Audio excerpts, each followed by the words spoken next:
Hello, good day mga tropa. Samahan niyo ako sa lutang ride ko. Hindi ko kasi alam kung saan ba ako papadyak ng araw na yan. Panoorin niyo kung ano naging deciding factor ko doon sa pinuntahan kong ruta. Kaya let's go!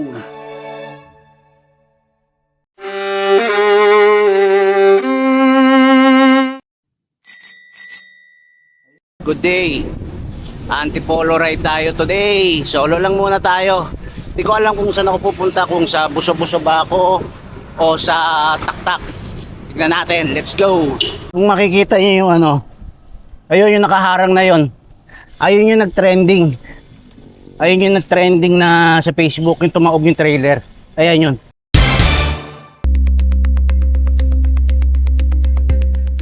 Sinarado na. Binlag ni Mayor to eh. Kanan tayo dito kasi sarado. Tapos kaliwa ka doon sa susunod na kanto. Tapos labas noon, Mindanao Avenue na. Nakapangan dito sa Valenzuela. Baku-baku talaga. Kaliwa ka dito, tapos kanan. Yan. Mindanao Avenue na yan. Yun yung minakaharang na yun. Ayun yung nag-trending sa Valenzuela na may tumaob sa trailer. Nakaligtas yung mag-asawa.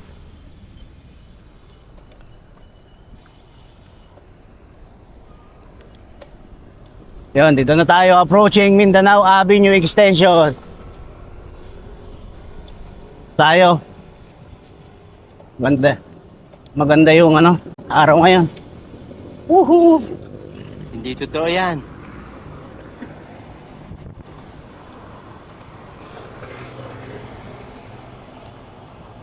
Mukhang basa na naman doon. Kaya tinatamad na yung mga CCCP pumadyak dito, laging basa eh. Masayang ang cycling dito pag linggo eh. Tingnan nyo, wala namang ulan. Hindi naman ulan kagabi. Basa, naiipon yung tubig. Sabagay, dati pa to. Woohoo! Ang daming U-turn dito sa Mindanao Avenue Extension ngayon. Ginagawa kasi yung NLEX eh. Yung dinudugtong yung Mindanao Avenue dun sa may Arten. Ayun o. Kita nyo yan. Yan yun. So, dito sa part na to, napagdesisyonan kong sa taktak na lang pumadyak. Bago kasi pumasok sa Mindanao Avenue, isumilip ako sa GC ng Warriors. At nakita ko na magtataktak si Kelkel. Kaya yun yung naging deciding factor ko, kaya nagtaktak ako. At naisip ko rin na dumaan sa simbahan at magdasal bago ako pumunta doon sa may tambayan ng Warriors. Dito sa part na to, nakasabay ko ngayon naka-MTB kanina sa may paakyat ng Mindanao Avenue. Menyas ako para sign of respect kasi nga overtake ako sa kanya. Dito, medyo may karga yung padyak ko kasi nga solo lang ako. Pero nagulat ako nakakapit yung naka-MTB na naka-700C na gulong. Nagre-race yung speed ko dito ng 35 km pataas. Linggo naman kaya medyo maluwag yung kalsada. Medyo nagulat lang ako kasi ang lakas niya. Mabay siya sa akin hanggang doon sa dulo ng stoplight. Ako diretso, siya naman kumanan doon pa EDSA. Kaya kung mapapansin nyo kada may obstacle sa unahan, is sumesenyas ako para message sa kanya na may obstacle doon sa unahan.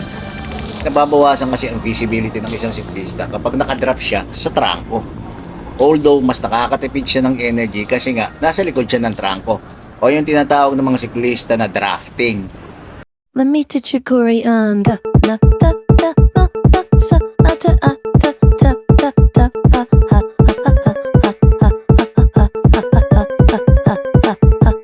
Let me teach you Korean. Ga is for when I see you working out and got fame. Na is now, we're not done yet, boy, you're here till sunrise. Sa is cause I know my way around your body. Ma is for keep it up cause Momo didn't raise no quitter. I left my water bottle on top of your filthy kitchen counter. You lift me and started licking down my bitchin' body. Don't be so shy, spin me down on that beach. And ingat lang mga kabike buddy.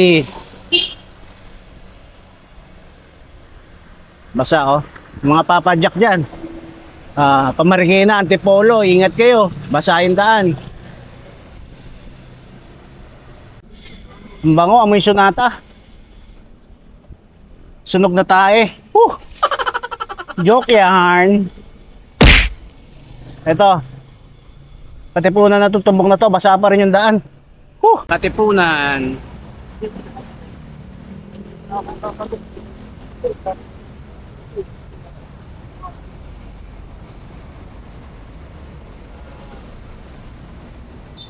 Basa daan. Dadating din naman. Daming talsik. Tatapaludo na nga ako, putya. Nag-white socks pa ako, buwisit. Dito sa part na to is 1-2-1-2 lang ang padyak ko. Kasi ito nga yung kahinaan ko, ahon. Saka kulang ako sa ensayo kaya alalay lang ako sa pagpadyak para hindi maubos.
Ayun, nakuha sa tiyaga.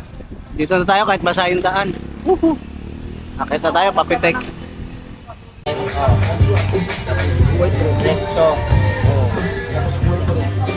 Shout out.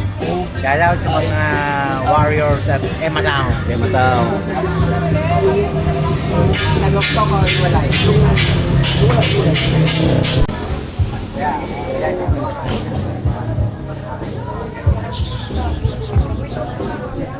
Ay, one eye pala to. One eye po siya, oh. Gusto lang yung mata niya. Uwi na kami. Tadaan mo na ako, Claudia. Tatambay mo na ako. Kami, diretso na. Gulat talaga kayo, ha? Ayun! Solo na lang tayo. Mindanao Avenue, may na tayo.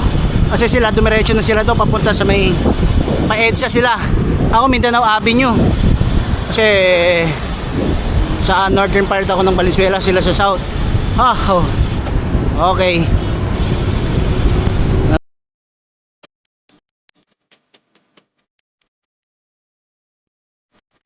Ang takeaway ko lang sa ride na to ay ang pagbabike ay puno ng sorpresa.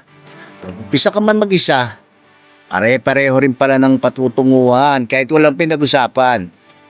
May kakaibang siyensya kasi ang pagbibisikleta para pagtagpuin ang mga tao sa di inaasahang oras. Minsan, hindi ka talaga nag-iisa sa biyahe. Alam ng kalsada kung saan ka pupunta at kahit papaano, alam din yun ng mga kaibigan mo. Muli, ako si Ian nagsasabi na kada kilometro, Michael. See you on my next vlog.